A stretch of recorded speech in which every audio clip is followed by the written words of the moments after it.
being technical is intimidating. I'll put it this way. Every time I talk to engineers that are professional software engineers, I still sometimes get a feeling of, wow, I know nothing.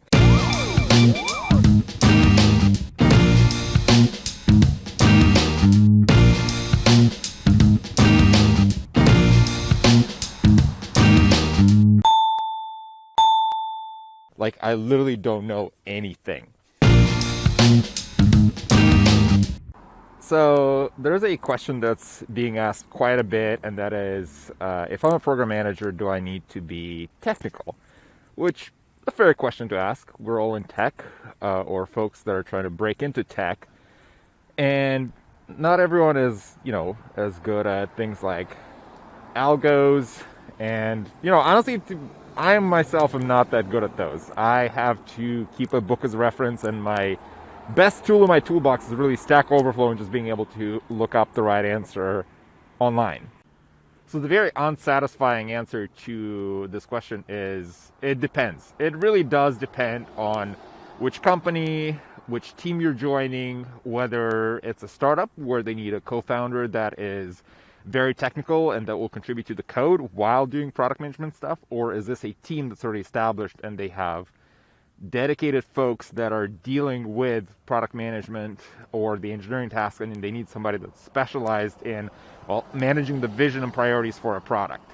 So just like with a lot of things, it's really a balancing act. To what extent does your technical knowledge help you or get in the way of what you're trying to do? So in my experience, there is two classes of PM jobs that you can look for, and you can see that they're slightly different at different companies. So not every company is actually going to differentiate between the two. Some of them refer to them as PM, or the, if you want to call it, the standard product manager. And there's PMT, which is product manager technical. Again, this is company specific, so not everyone is going to look at the title as a differentiator. So you have to be very careful with the job description and read it to make sure that you understand what the requirements are from the job. But that being said, when you look at how technical a product manager should be, generally you should be as technical as it helps you do your job in terms of providing value for the direction and the vision for the product. It does sound like I'm being a little bit vague here, so allow me to explain. When I say providing value to the product, this means that your value as a product manager comes not from the quality of the code you write, not from the performance of the code necessarily, unless your team actually requires it, but rather your ability to make sure that the team is making the right decisions with the right contextual information and at the right time.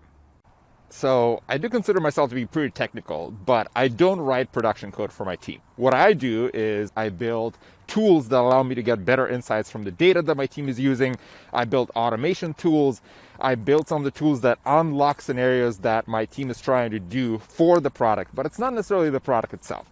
So it does help me, but it's not the core value that I'm providing in code. If you're joining a team that builds developer tools, for example, some machine learning SDK, it is probably going to be way more expected of you to be technical than of somebody that is joining a team that's building a mobile application and you're responsible for the user experience for it. Does it matter if you're technical or not when applying for a product manager position? Well, it probably is helpful to have some knowledge. So if you're working in tech, that's generally helpful. And no matter what team you join, having a baseline understanding of the technology stack, why is it important, how it works, is important. Is it something that you need to prepare hardcore for an interview where you're going to be asked to reverse a binary tree? Not very likely unless you're joining a team that is itself very technical. There's the other side that I did not really describe, which is the PMT, or the product manager technical. And some companies have this title specifically for product managers that are focusing on the technology stack. So for those, you need to be prepared to talk about a little bit more in depth about the tech stack, why you would make certain technical trade-offs, decisions, because you're probably going to be working way closer to the code or the hardware stack. This video can be summarized to, it depends, it is helpful. Generally, you'll find that having some technical knowledge is going to make your life easier because you can optimize your workflows, you can automate things, you can be better suited for processing data and understanding said data. But is it a requirement? Not really, because some of the most talented product managers that I work with are non-technical, And that's pretty common at a lot of companies. So don't worry if you're not that big into coding, if you're not that good at the coding. Neither am I. It's not a core value proposition for what you bring into the team as a product manager. You bring in your knowledge about decision making, you bring in your knowledge about your product space, your market, and not so much about writing the code. If you're into that, great, more power to you, but it's not a requirement. Although I do love coding, and I don't think I will ever give it up.